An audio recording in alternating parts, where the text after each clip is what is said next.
Começa agora mais um conto que o povo conta. Esses são os relatos de Raimundo de Recife.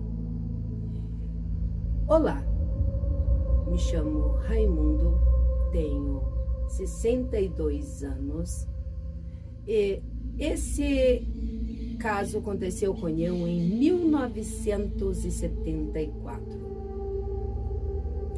Eu morava no interior de Recife, num lugar bem escondidinho, onde a gente vivia dando lenha, queimando árvores para fazer carvão e sacar.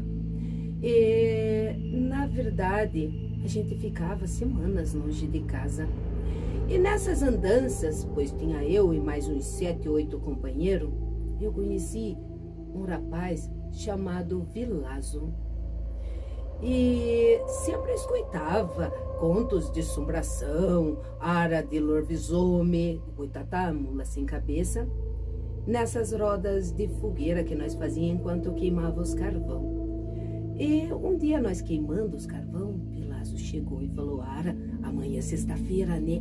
É o dia do pagamento. Assim que eu receber, eu já vou correr daqui, pois eu vou mandar fazer um pacto, porque eu quero muito casar com uma menina muito linda que mora lá na cidade de baixo, perto daquelas árvores grandes, aquele chorão que tem por lá, né?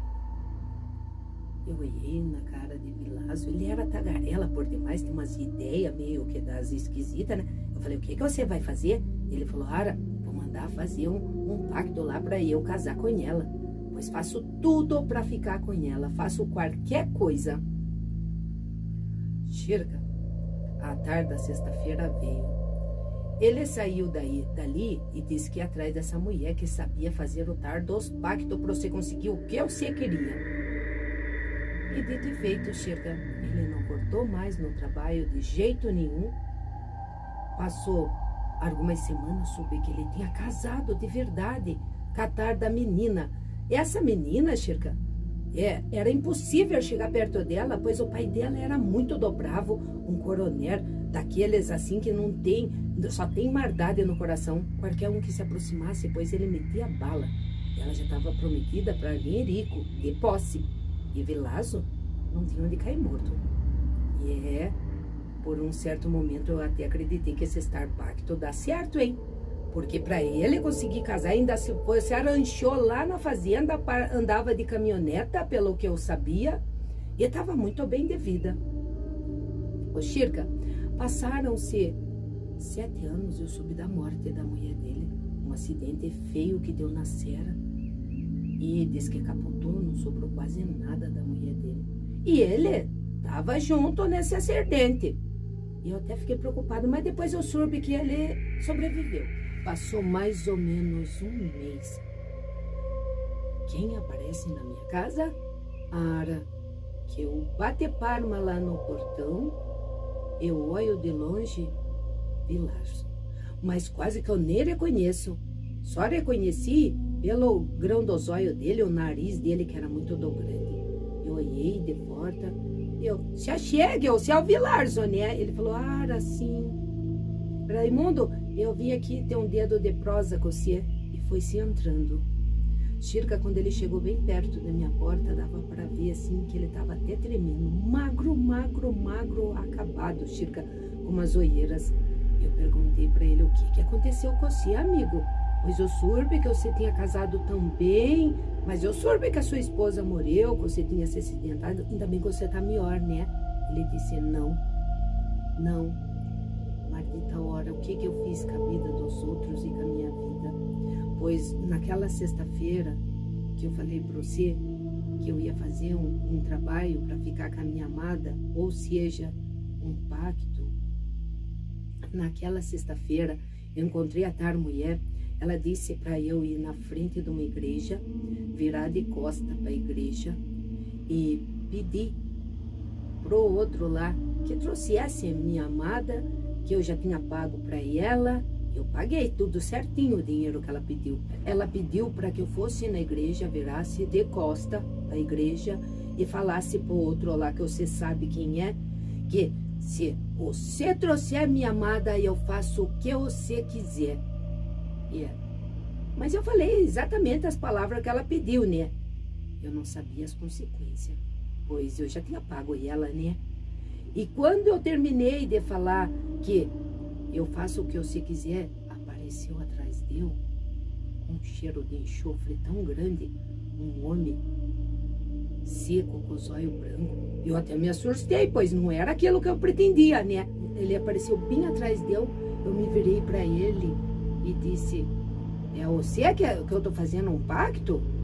Ele olhou para eu no grão dos meus olhos e disse assim: você vai trazer minha namorada? Você vai dar ela para eu? Ele disse, mas com aqueles olhos feios, mas ele me passava confiança que ele ia fazer exatamente o que eu estava pedindo, né? E dali para lá, quando eu olhei de volta para ele tinha sumido.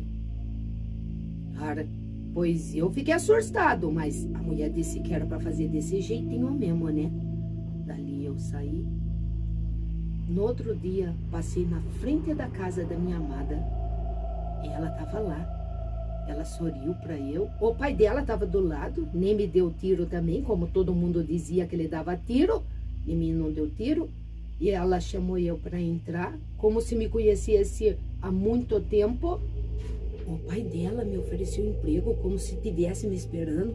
Achei tudo aquilo muito esquisito. Passado 2 meses, eu estava namorando com ela, já era um funcionário de confiança. O pai dela mesmo falou que o gosto dele era que eu casasse com a filha dele. Eu estava me sentindo no paraíso. E de repente a gente casou, tivemos 2 filhos lindos, maravilhosos.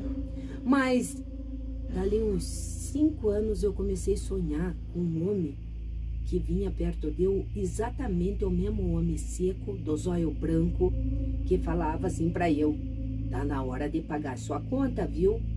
E eu acordava sempre desesperado.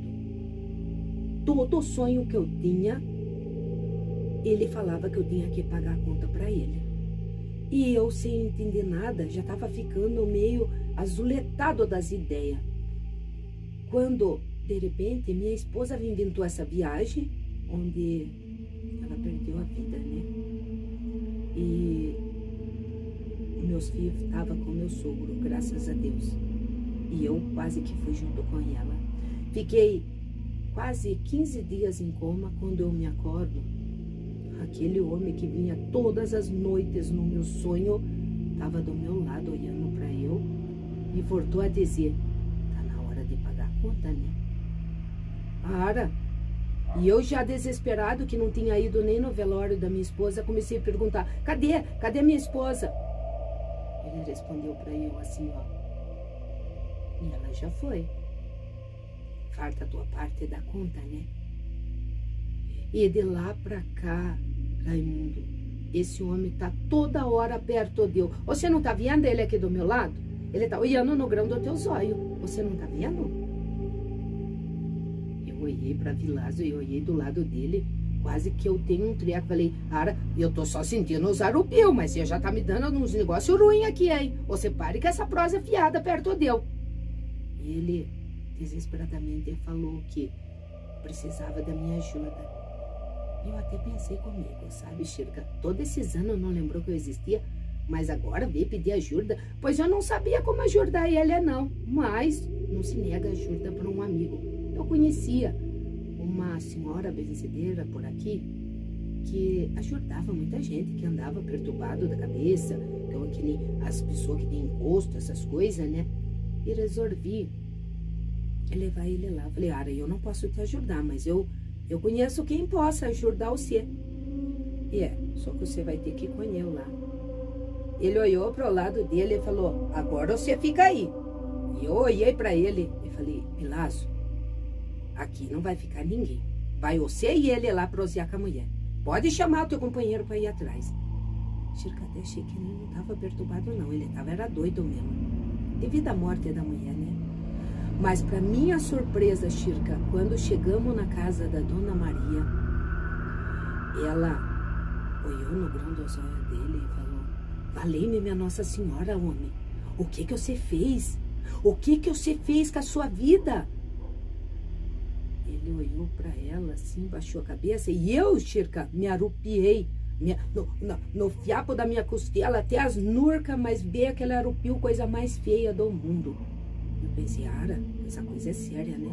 Olhando pro lado dele, ela olhou e falou assim, e você, que tá aí, nós já conversa. E o que você fez mesmo? Qual que é o teu nome? O teu nome é Vilarzo, né? Pra piorar, Chirca, ela sabia até o nome do homem, sem nunca ter visto ele.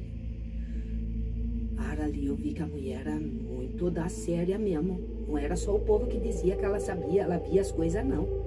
Ela via mesmo, na verdade ela via.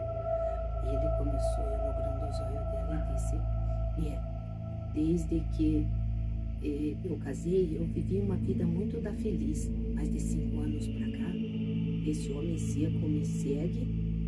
Desde o dia que minha mulher faleceu, ele tá agora de corpo presente perto de eu. E pra piorar, tem uma mulher que olha pra eu o tempo inteiro e e lá numa casa que eu passo sempre, que eu sei que tá abandonada, também começou, um dia eu tava passando, passou a mulher saindo com uma criança, mas dá pra ver que ela tá morta. A criança ali pra eu. Agora ela olha pra eu com uma cara mais feia da face da terra. Parece até que eu que sou caçador dela ter que ficar ali dentro daquela casa mal assombrada. Ele nem bem acabou, Chirca. A dona Maria falou, claro que você é o caçador.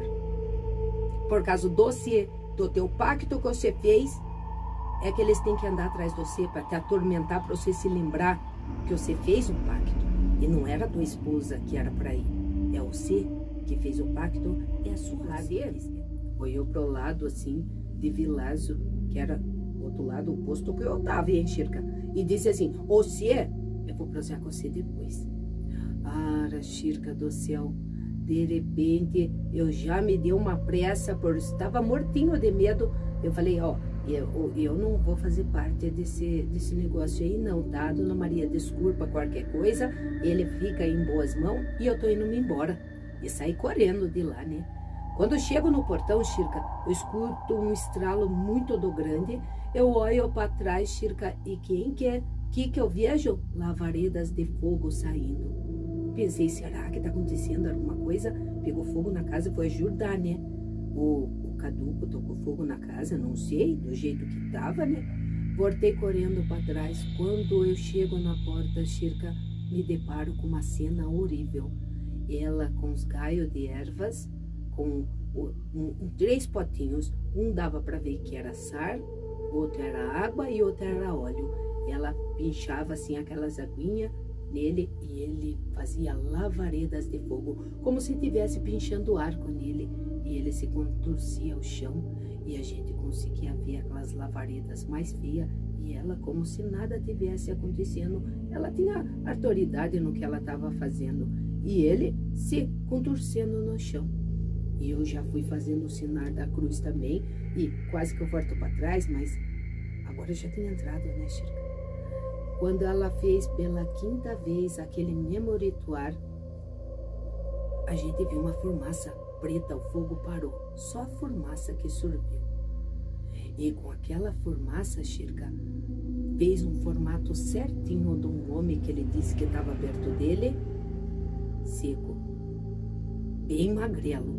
Aí eu olhei o formato daquele homem, e ela também olhou assim, em direção e disse assim, você pode ir embora agora. O que você devia de ter feito, você já fez. Você está cobrando a mais. Você já levou a esposa dele. Agora você pode se mandar da onde você saiu.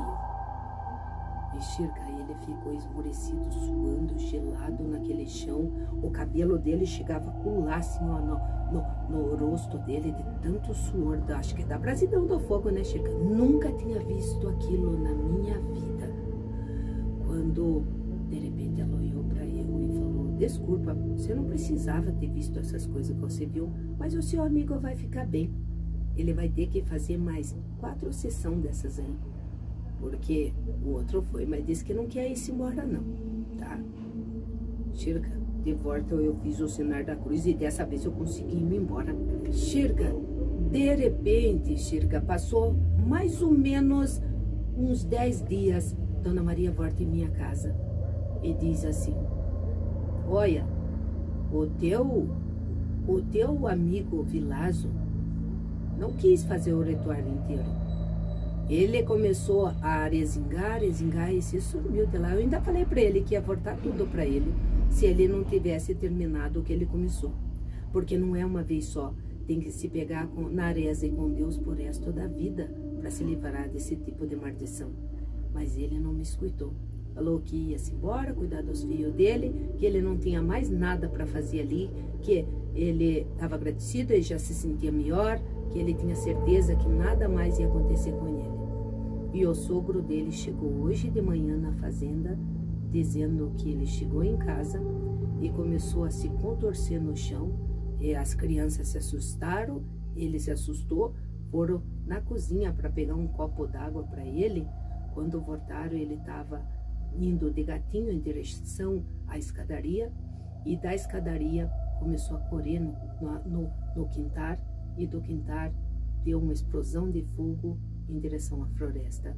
Só viram a luz que se mandou para a floresta. Nada eles puderam fazer.